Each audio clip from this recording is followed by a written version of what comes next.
Assalamualaikum warahmatullahi wabarakatuh. Saya Bu Eni dari SMP Negeri 5 Surakarta.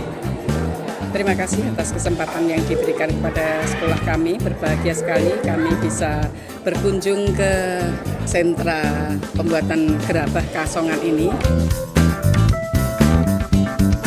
Banyak sekali manfaat yang bisa kami petik untuk peserta didik kami.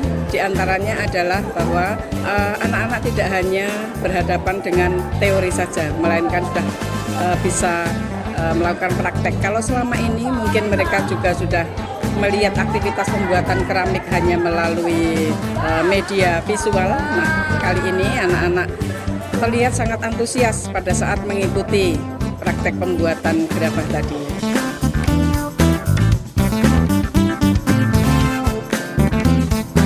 Di sini kami menemukan bahwa ternyata anak-anak punya potensi lain dalam hal ini.